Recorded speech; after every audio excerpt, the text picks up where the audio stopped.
Kilwinning turbos into the lead with more listings and more properties than the whole of Irvine. But that headline doesn't tell the real story. KA11 had 67 properties available at the end of June, KA12 had 66, and KA13 appeared to have 138, more than both areas combined. However, when we looked more closely at the Kilwinning figures, 83 of those properties were new build plots being marketed by Keepmoat and Persimmon. Take those out, and the established Kilwinning market had approximately 55 properties available. So rather than Kilwinning being flooded with second-hand homes, its established market may have had the lowest level of available stock of the three areas. That's why these updates are not simply about reading the figures from a spreadsheet. The important part is understanding what is behind those figures and what they actually mean if you're thinking about selling, buying, or investing locally. I'm Brian McLemon from Be Listed, and this is the Irvine and Kilwinning property market update for July 2026, based on properties marketed through June. We'll look at KA11, KA12 and KA13 individually, compare all three areas, discuss what sellers should be thinking about, look at the latest mortgage position and finish with the landlord's desk. There's some important changes affecting Scottish landlords. If we judge the three areas on the headline figures alone, Kilwinning wins easily.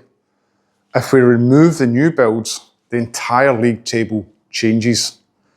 KA11 ended June with 67 properties available, 21 new instructions, 28 sales agreed, and an average of 71 days on the market.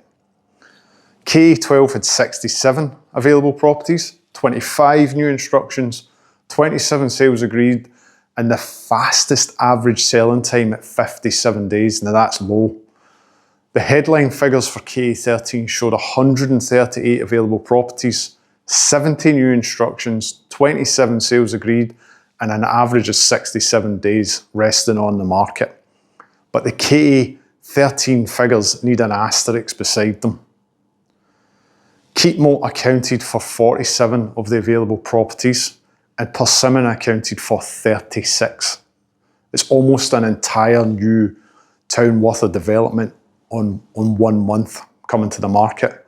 Together that's 83 new build plots, which again outnumbers KA11, KA12 or KA13 in terms of the stuff coming to the market. The same two developers were responsible for 44 of the 70 new instructions recorded in Kilwinning during June. After removing those identified new builds, KA13 had approximately 55 established properties available and around 26 resale instructions. That makes the supply position across the three established area markets much closer than the headline numbers suggest. KA11 had 67 homes available, KA12 had 66, and the established KA13 stock was approximately 55. The strongest complete set of figures come from KA12 because it combined limited supply with improving sales and the shortest average selling time. But Kilwinning's resale market is significantly tighter than the raw portal would have us believe. KA11 had 7 more sales agreed than new properties coming onto the market, and that is a figure sellers should be paying attention to. Available stock fell from 74 properties in May to 67 in June. That is also down from 79 properties in June last year. The most notable movement was in new instructions. Only 21 properties came to the KA11 market during June, compared to 34 in May and 29 in June 2025. Only 21. At the same time, sales agreed increased from 22 in May to 28 in June. So there were fewer homes entering the market, but more homes securing buyers. That helps explain why available stock reduced. The average time taken to secure a buyer also improved, falling from 77 days to 71. My interpretation is that KA11 had a reasonably supportive month for sellers, but I would not describe it as a runaway seller's market. 71 days is still more than 2 months. The properties attracting buyers are likely to be those that make sense on price, presentation, and condition. Lower stock helps because buyers have fewer alternatives, but it does not automatically create demand for a property that is too expensive. For a KA11 homeowner, the opportunity is that you may face less competition than you would have faced last year.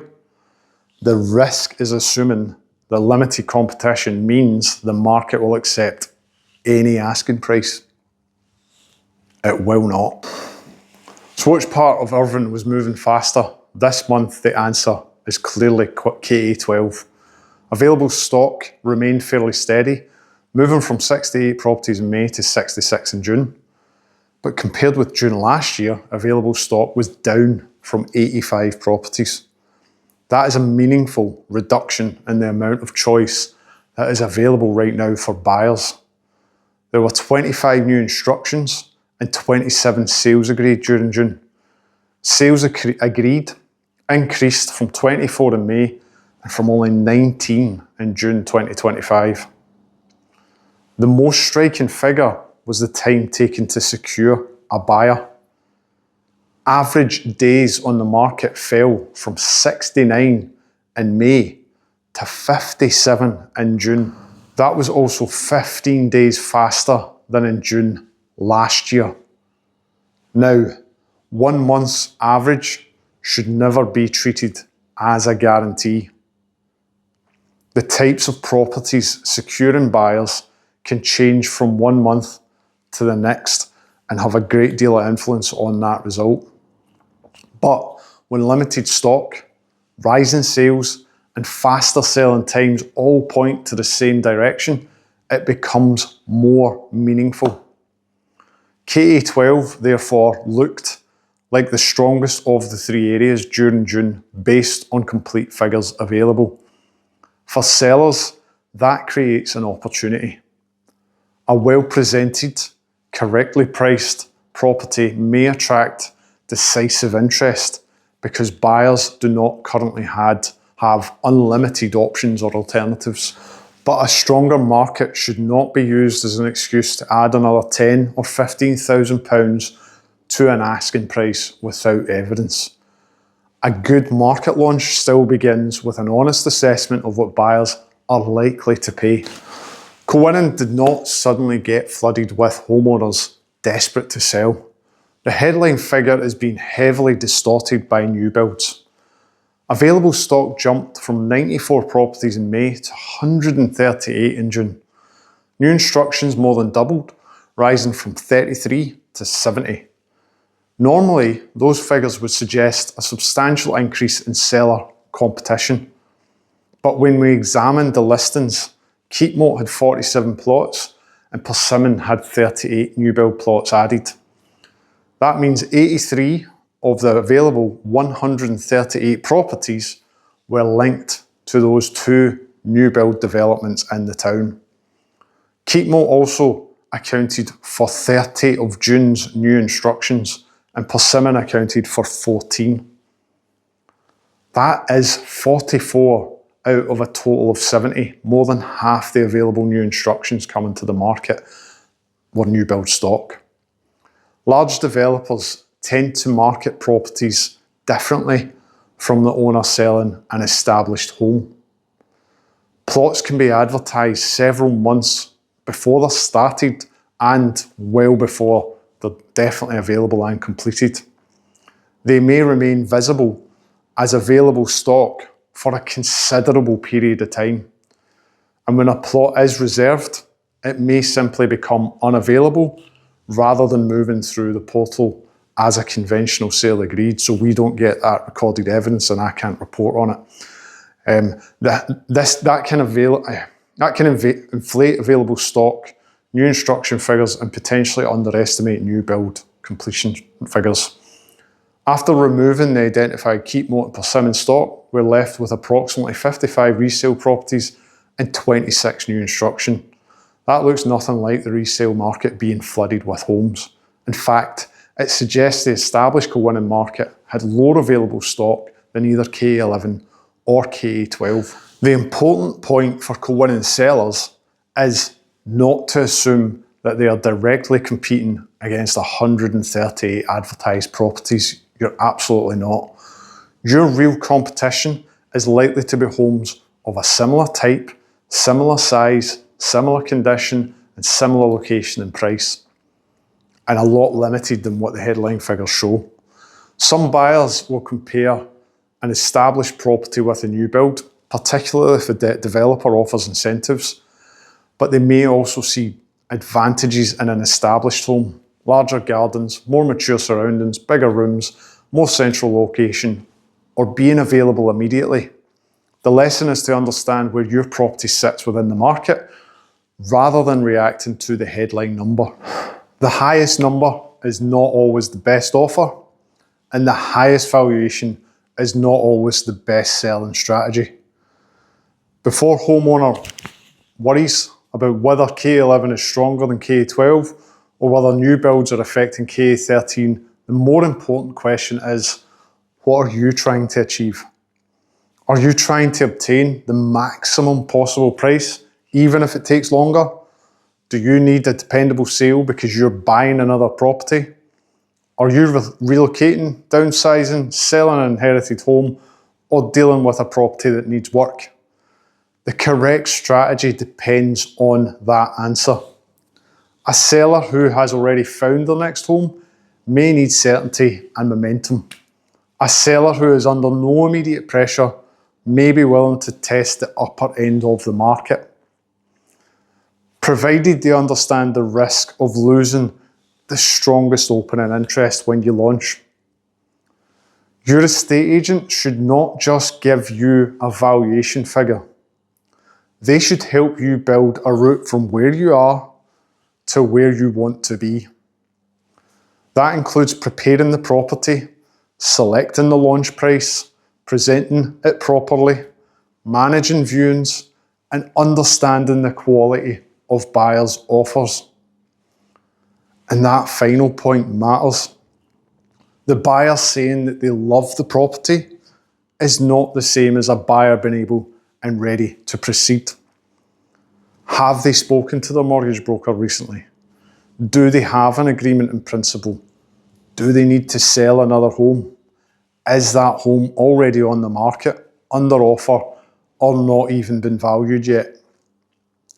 These are important facts. The best offer is not always simply the highest number. It's the strongest combination of price, position, timescale, most important, likelihood of reaching a completion. What's the point in accepting an offer that isn't going to complete? It's not really an offer. That is why seller strategy and buyer vetting should sit alongside market statistics.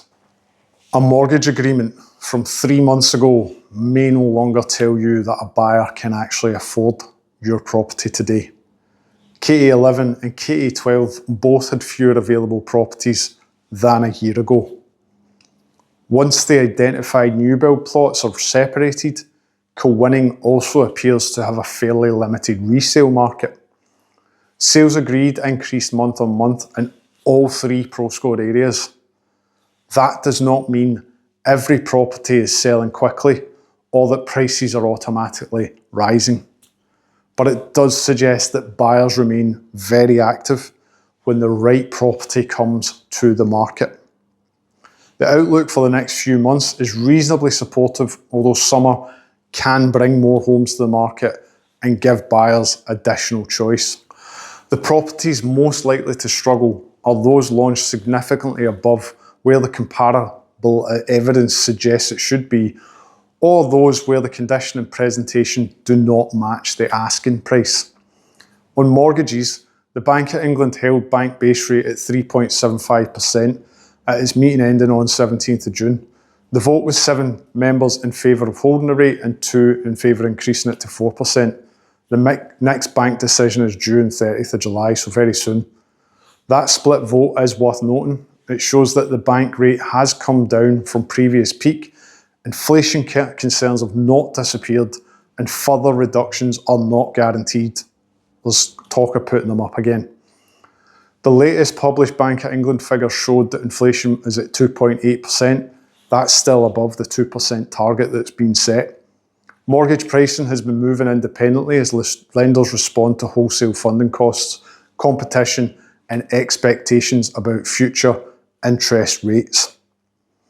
Moneyfacts reported that the average 2-year fixed residential rate fell from 5.84 at the beginning of April to 5.68 at the beginning of June.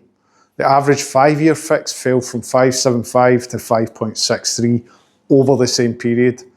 Individual deals can be significantly lower, particularly for borrowers with larger deposits, but product fees and eligibility are equally important. For buyers, the practical advice is not to base your budget on the headline rate seen online. Speak to a mortgage broker. I keep hammering this home. Have your position updated. For sellers, ask when a prospective buyer last reviewed their borrowing. It's a very important question. A mortgage agreement from several months ago may not reflect their current affordability, the lender's current criteria, or the rate available when they actually submit that application. Scottish landlords have 3 changes to prepare for, but only one of them requires action immediately. The first is rental discrimination. From the 1st of May 2026, landlords and letting agents in Scotland cannot apply blanket exclusions against prospective or existing tenants because they receive benefits or have children. Affordability and suitability checks can still be completed. The important distinction is that applicants must be assessed fairly rather than rejected through blanket wording such as no benefits or no children. Mortgage conditions attempting to prohibit tenants with children or tenants receiving benefits are no longer valid from 1st May 26. Certain older insurance restrictions may continue temporarily, but only until that policy ends or is renewed. Landlords should therefore review their adverts, application criteria, mortgage terms, and insurance policies. The second development is rent control. The Housing Scotland Act 2025 created a framework through which rent control areas can eventually be designated where local evidence supports it. This doesn't mean that North Ayrshire has suddenly become a rent control area. It certainly has not. The system is evidence-based and local authorities are involved in assessing rental conditions before any designation is made. The sensible action for landlords is not to panic. It is to keep accurate record keeping. Keep clear records of rent, tenancy, start dates, rent increases, property condition, improvements, and costs. The third area is energy efficiency, and this one keeps coming back and back around. Further requirements are being developed for Scotland's private rented sector, with proposals focused on improving the energy performance of rented homes. The final detail, timescales and exemptions still matter, so landlords should be careful about reacting to headlines before the regulations are confirmed. However, when carrying out refurbishment now, it makes sense to consider insulation, heating efficiency, draft reduction and longer term energy performance of the property, rather than completing only the absolute minimum work. There are also provisions within the Housing Scotland Act 25 relating to matters including pets, decoration and restricting rent increases during the first 12 months of a tenancy.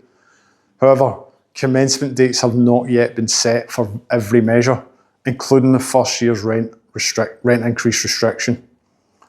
So the message for landlords is review your tenant selection process now, maintain good quality records, Plan energy improvements sensibly. Dig out the EPC and have a look at it. See where you are. It might not affect you. Do not change procedures based on proposed rules before commencement dates and final guidance are clear. Strip away the new build distortion and conclusion is fairly simple. Resale stock remains tight across Irvine and Kilwinning. KA11 had fewer homes coming onto the market, improving sales and slightly faster selling times. KA12 produced the strongest complete performance with low stock, more sales and the fastest average selling time at 57 days. KA13 demonstrated why local knowledge matters. The headline figure of 138 available homes suggested an oversupplied market, but 83 of those homes were identified as Keepmoat and Persimmon new build plots. The underlying resale market appears much tighter in Kilwinning than the headlines suggest. Across Irvine and Kilwinning, buyers remain active, but they are still very selective. For sellers, limited stock is helpful, but price, presentation and buyer vetting remain critical to getting proceedable offers. For buyers, preparation and current mortgage advice can make the difference when the right property becomes available to you. And for landlords, the regulatory environment continues to develop, making good records, fair tenant selection processes and forward planning more important than ever. You can read the full and complete Irvine and Kilwinning property market update on the Be Listed website. If you're considering selling, letting or investing and would like an honest assessment of your own property, contact me directly. You don't need to be ready to move immediately. Sometimes the best conversation happens 6 or 12 months before the property reaches the market. I'm Brian McLemon from Be Listed. Thank you for taking your time to watch this. Please subscribe to the channel and you'll receive the next Irvine and Kilwinning property market update.